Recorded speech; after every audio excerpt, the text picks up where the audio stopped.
This is episode 3 of how I became a follower of Dr. Malachi Z. York. So, in Nashville, we had a tabernacle that was off of Jefferson Street. It was near College Crib. I explained that in episode 2. We used to go out onto the street, and a lot of times the places where a lot of people would congregate, or a lot of people would have through traffic as they would walk. I remember particular times there was a particular very knowledgeable brother as far as the teachings go, and also being able to propagate the teachings and cut people with the knowledge. His name was Lamuel. Lamuel had a table that was downtown on Church Street. I remember one time he told me about a witch that came up to him while he was propagating, while he was out there doing what we are told to do with the knowledge. To pass it on, to teach it, to evangelize with it, to express it, and things like that. At the same time, we're selling incense and products, but we are ultimately expressing this knowledge that has been taught to us to pass on by Malachi York. So, Lamuel expresses that this particular woman who let it be known that she was a witch threw down something in front of the table or whatever, and he began to say Arabic prayers, and the lady got up, stood, and he kicked it out of the way. Nothing happened. No type of alarming things happened to him that I could say are directly related to that incident of this lady. Even in my belief, even if I just believed in my opinion that it might have been, I don't have any incident that I could link to Lamuel and say that this happened to him because of what this woman did.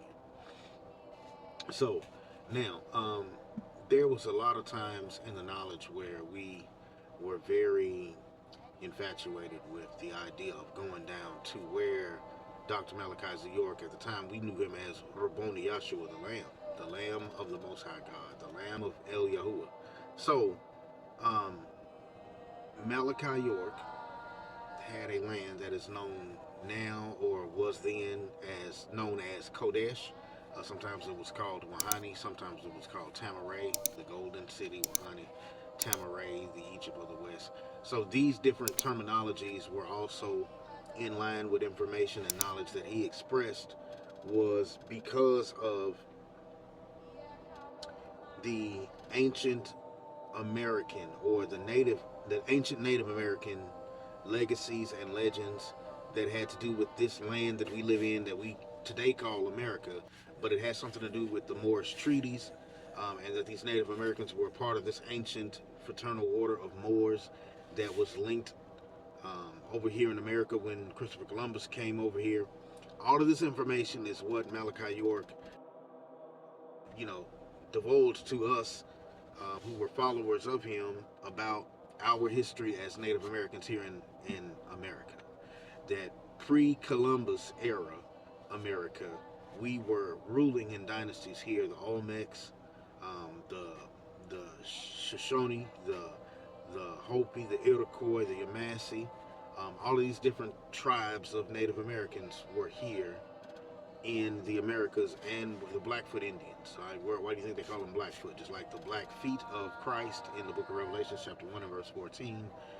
This is some type of correlation between the actual ethnicity of the tribes of ancient America. The Native Americans were actually, some in biblical text would be considered Israelites. In ancient Egyptian texts would be considered the Neteru recipients, the recipients of the knowledge of the Neteru, which means the gods. How it says in the book of Psalms chapter 82 and verse 6, I have said all of you are gods and children of the Most High. This is what we knew of as the knowledge that we were propagating. We were propagating the truth about who we were as individuals, as a nation, linking it also to biblical scripture, linking it also to Quranic scripture, linking it also to the ancient Egyptian text and prophecies, linking it also to the ancient Sumerian text and prophecies, and linking it primarily with us saying that we are Native Americans to these Native American prophecies that deal with the Kachina, the gods that they knew of as the travelers, the spirit of the great spirit god travelers that came here to influence man in a positive way. So this is where we had knowledge about who we were as individuals. So yes, we were knowing that we are gods. We are operating as gods, operating as these Anunnaki who we are learning about in the Holy Tabernacle Ministries, whether we're learning about Tammuz, whether we're learning about Anu, whether we're learning about Enlil, whether we're learning about Enki, whether we're learning about Ninhursag, whether we're learning about Ninurta, whether we're learning about, it doesn't matter what the name of the god is. We were learning about all of these various different names of angelic beings, and also the different councils of angels.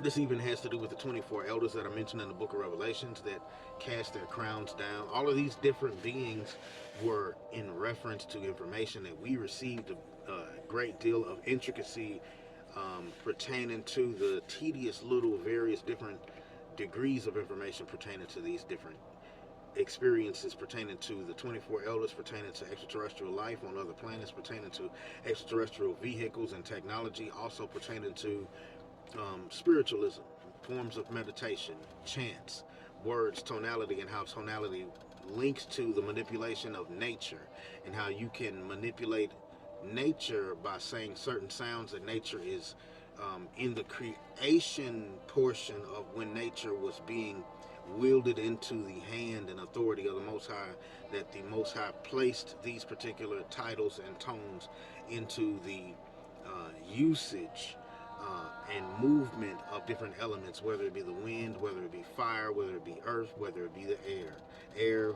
or whether it be water. I said wind and air, the same thing, but water. Earth, wind, water, and fire, and then also soul, which is ether. So this is the reason why Malachi York came here, is to disseminate the information to multiple different orifices and vessels to be able to totally codify and exfoliate all of the hidden inaccuracies of the knowledge through factualism, through facts that are undeniable.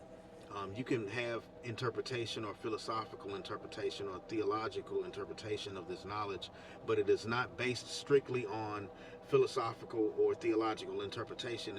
It is also based on evidence, experience, and reason. So this is what the title and name and term Nawapu means. And so we were out trying to propagate this information pertaining to Nawapu, trying to propagate this information pertaining to the coming of Tammuz. And see, Tammuz is found in the book of Ezekiel chapter 8 and verse 14, where you can see it mentions a older name of Christ in the Sumerian text in the cuneiform language, which means spring of life, and then Christ is known as the spring of life in the New Testament. These are correlations between ancient Sumerian and ancient Hebraic terminologies and idioms that bleed together in a understanding of breadcrumbs left from the original linguistical droppings from God in the ancient times of the Sumerians, leading all the way up into the Hebraic explosion from Abraham, leading to Isaac, leading to Jacob, leading to the 12 tribes of Israel, leading to David, leading to Jesus, leading to us now here in the year 2026, talking about this information. So we, as the children of the Elohim, as the children of the tabernacle, as the children of the ones who would bring to an overstanding from an understanding. We're not going to stand under anymore. We're not going to stand by and allow you to place us under some type of spell and place us underneath you, or place your foot over us and we not have the ability to get out from up under your foot. We're going to stand over you with overstanding. So overstanding is a consciousness that is an overview, as opposed to a subjugation view that is handed to you by someone else. We don't allow others to hand us their interpretations. We go and seek out the factualism that is within something and actually have a total overview of the information, and we call that overstanding. This is not something that is exclusive to Malachi York. I don't want to make this claim ever that the word overstanding came from Malachi York. In fact, you can look into some Rastafarian writings and teachings and see the word overstanding. You can even hear Bob Marley use the word overstanding in some singing that he's doing and songs that he's doing with the Wailers. You can hear him use the word overstanding, overstand. So this is not something that is exclusive to Nawapu. The term overstanding just simply means to look past the usual understandings, is what overstand means. So it's not anything that's just that deep. If that's the thing, the knowledge isn't that deep to people that are already that deep. Our minds are meeting the knowledge wherever they're at. And I'm not saying I'm just all that deep. I'm not making that claim. I'm just saying that the knowledge is meant to awaken those that are already partially awakened. I was awakened partially already before I came in contact with Malachi York. And Malachi York, I think, opened my mind up to degrees that I could never credit any other type of way of life or school of thought for. Malachi York and his teachings opened my mind to various degrees of understanding this life, almost kind of like the movie The Matrix. I could credit Malachi York with being Morpheus and me being Neo. Like, and the experience of Neo being the same experience of every practitioner of Nawapu.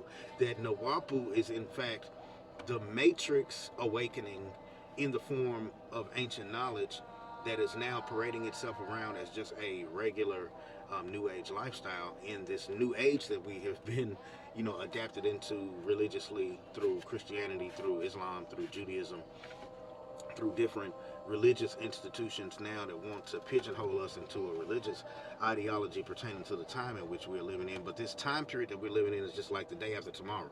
We are coming into a new age, and that's the reason that there's so much shifting going on with our climate, with the way things look, with the outlook in society, even with Donald Trump, even with the politics going on with the right and the left, and the left wing, right wing, the liberal, the conservative, all of these different things that are going on, and this type of systematic pushing of everyone into some type of new form of scare tactics in the land, a new way to scare you, a new red alert, a new type of distraction. There's always something in the media that is going to distract you from whatever the dark, deep state, as it is affectionately called by various different truth seekers or people that talk about things that aren't readily always talked about by the sleep sheeple.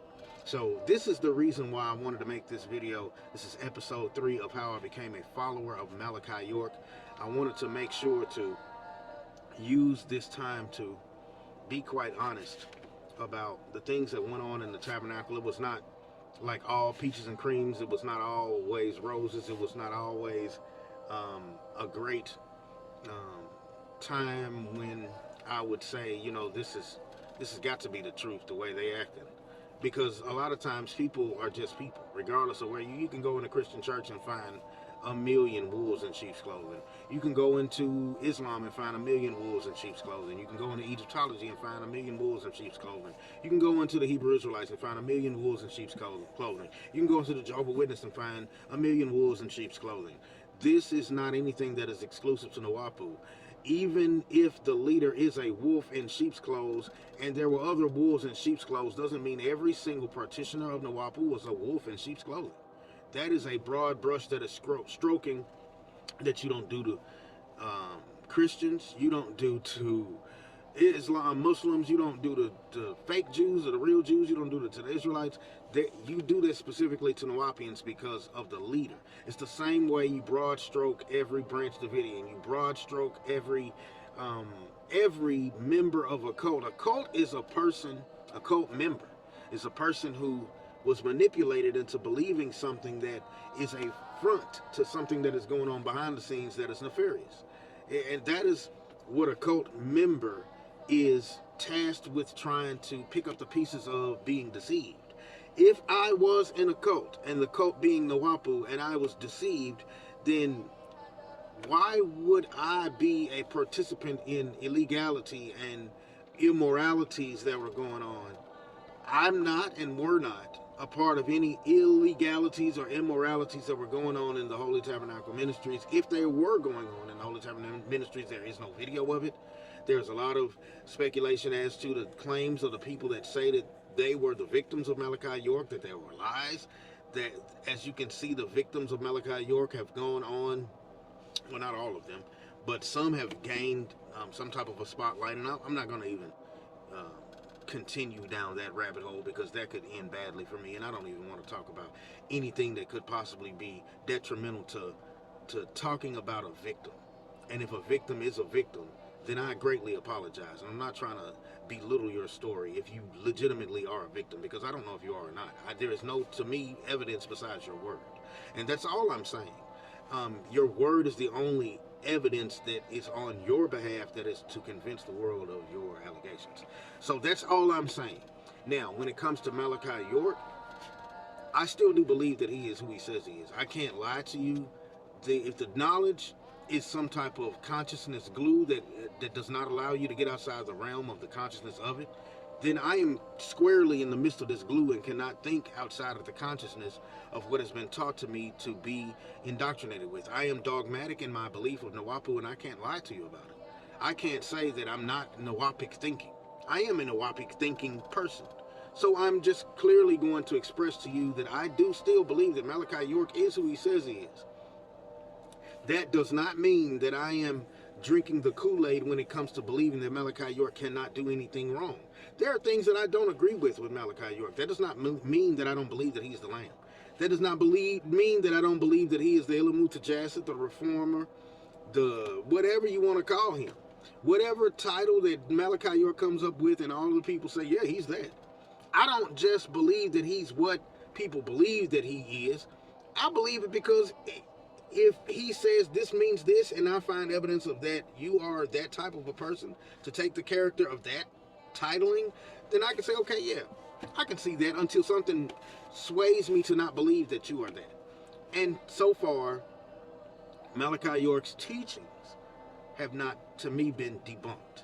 I don't really have a lot of people that I can say, okay, you convinced me. I'm not saying people haven't tried.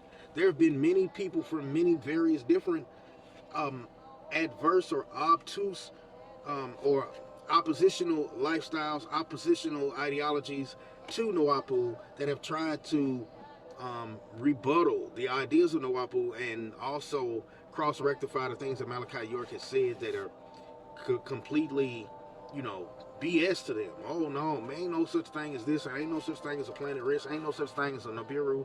Ain't no such thing as a whatever. And here's the clear evidence that there's no such thing as that. So I haven't heard anybody give to me a clear enough evidence of that there is no such thing as a Nibiru, that there is no such thing as Anu, that there is no such thing as Anunnaki, that there is no such thing as a Crystal City, there is no such thing as a planet risk, that there is no such thing as a galaxy Ilion.